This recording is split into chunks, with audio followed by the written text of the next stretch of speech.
जो सरकार है ये पहले दिन से ही किसान और मजदूर के खिलाफ रही है। इसने हमेशा किसान को, मजदूर को, गरीब आदमी को कमज़ोर करने के लिए फैसले लिए। जब पहले किसान आंदोलन चला था, उस आंदोलन में सारे देश के राजनीतिक पार्टियों के लोग किसान की बात करते थे और किसान के साथ खड़े होकर के उनको आश्वस्त करते थे कि हम आपके हितैषी हैं, आपके साथ जो आज अन्याय हो रहा है हम उसके लिए आपके साथ खड़े हैं, हम आपकी लड़ाई लड़ेंगे। क्योंकि उस वक्त लोकसभा का चुनाव नज़दीक था और सारे राजनीतिक दल ये चाहते थे कि लोकसभा में कहीं किसान की नाराजगी का सामना तुम्हें ना करना पड़े।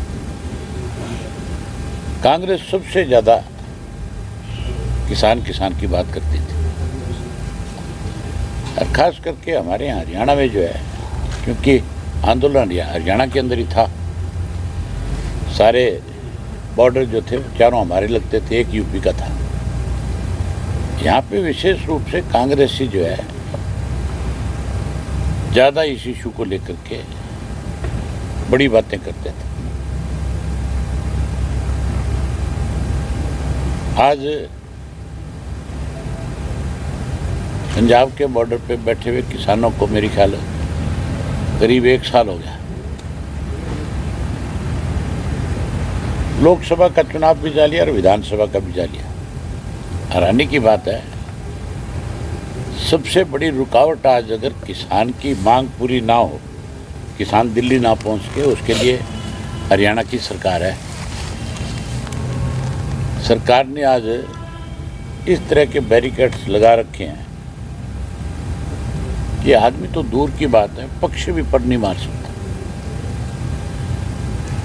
मैंने खुद अपनी आंख से देखा है, आप जैसे पत्रकार साथियों ने जो वहाँ गए थे उनसे बात करी है। पहले तो कील लगाया करते थे, अब की बात तो कंक्रीट की दीवार है और बहुत बड़ी दीवारें हैं। ऐसी दीवार है पुल के ऊपर बना रखी कि कल को उसको हटाना पड़ेगा तो वो पुल भी डैमेज हो जाएगा, साथ में वो भी नया बनाना पड़ेगा। हमारी पार्टी का पहले दिन से एक फैसला रहा है, Indian National Lokdal party Chaudhary Devilal की नीतियों को आगे बढ़ाने वाली पार्टी है। हमने सत्ता में रहते हुए हमेशा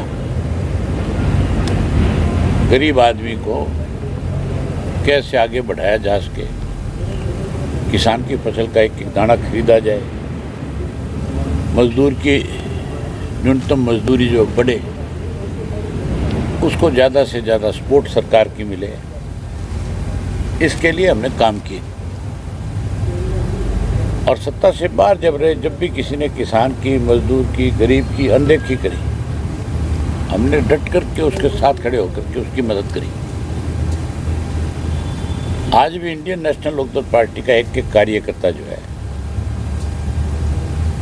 इस आंदोलन में भी किसान के साथ है।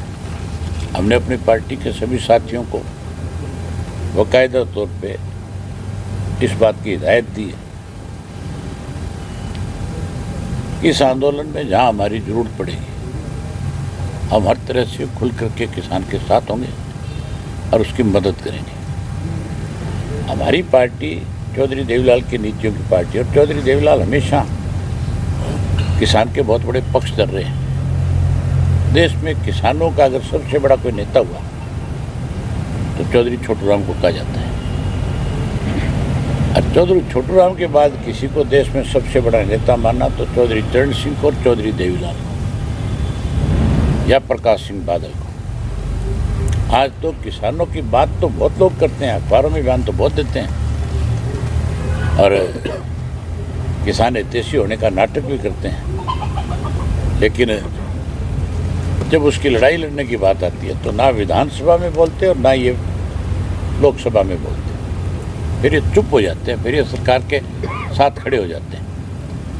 मैं आपके माध्यम से उन कांग्रेस वालों से, हुड्डा से विशेष रूप से पूछना चाहता हूँ कि वो ये बताए कि अब जब किसानों को रोका जा रहा है बॉर्डर के ऊपर, क्या कांग्रेस के लोग बॉर्डर खुलवाने के लिए, उन किसानों को दिल्ली तक पहुंचाने के लिए क्या उनकी मदद करेंगे? क्या मान जाएंगे? क्या उनकी लड़ाई लड़ेंगे? इसके ऊपर कांग्रेस को अपना स्पष्ट करना चाहिए कि वो कहाँ खड़ा है, किसके साथ है। वो किसान के साथ है या सरकार के साथ है। अगर हमें ये कॉल करेंगे पंजाब के किसान नेता कि इंडियन नेशनल लोकदल पार्टी हमारी मदद करे,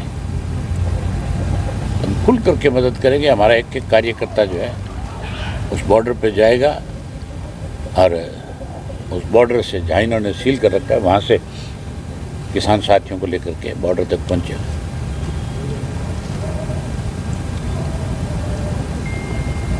केवल किसान के नाम की राजनीति है।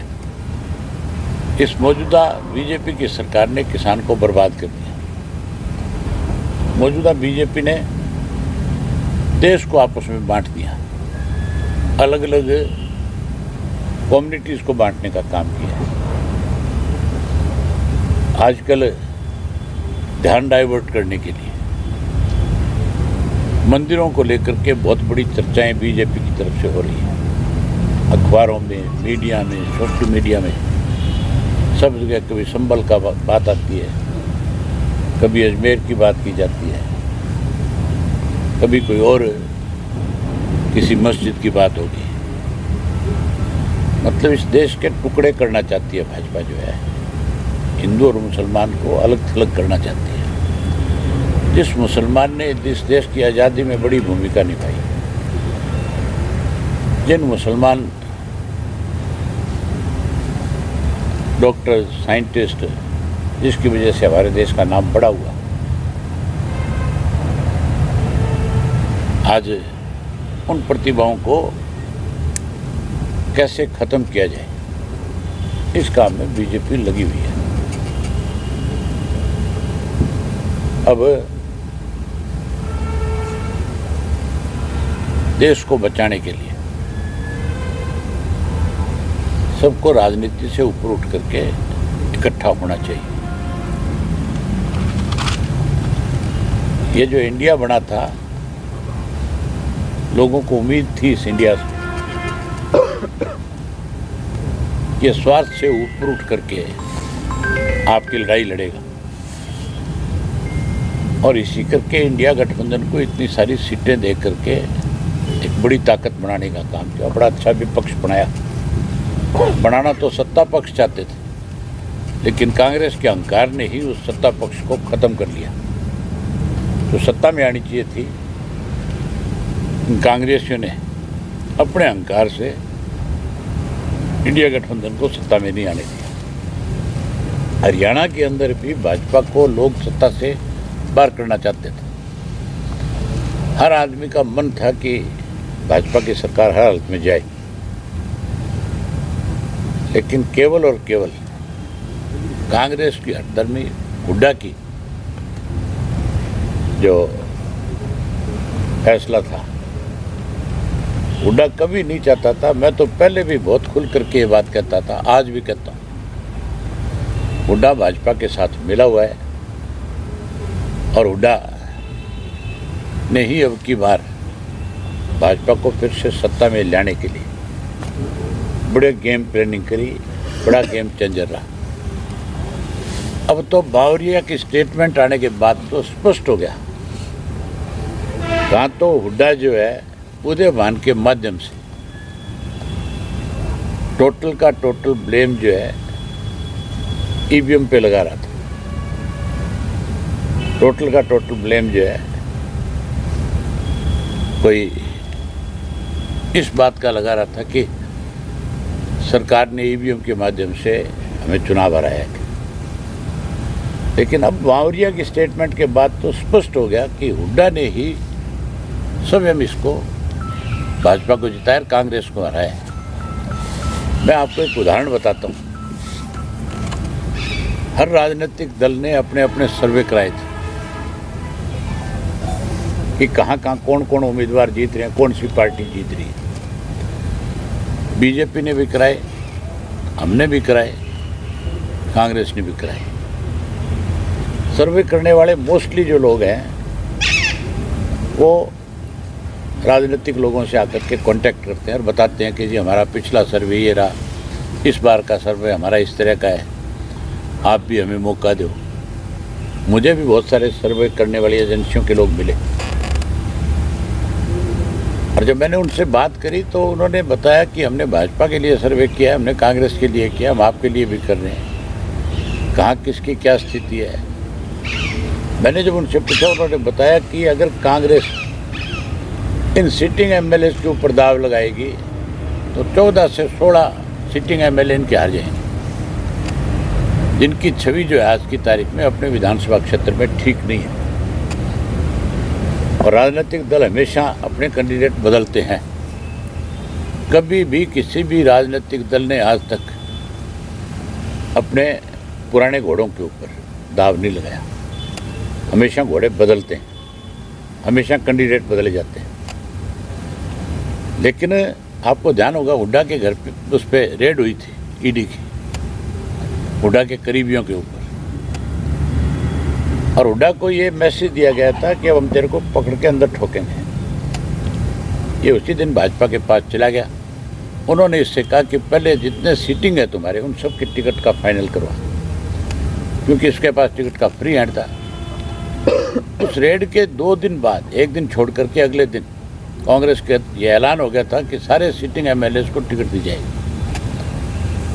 16 एमएलए जो इसके सिटिंग थे, 31 में से 16 आ रहे हैं। अगर वो बदले होते तो भी भाजपा सत्ता में नहीं आती। और लास्ट में जो 14-15 सीटें बांटी गई, उसमें 9 ऐसे लोगों को टिकटें दी गई थी जिनके नाम भाजपा ने आगे किए थे कि इनको टिकटें दो।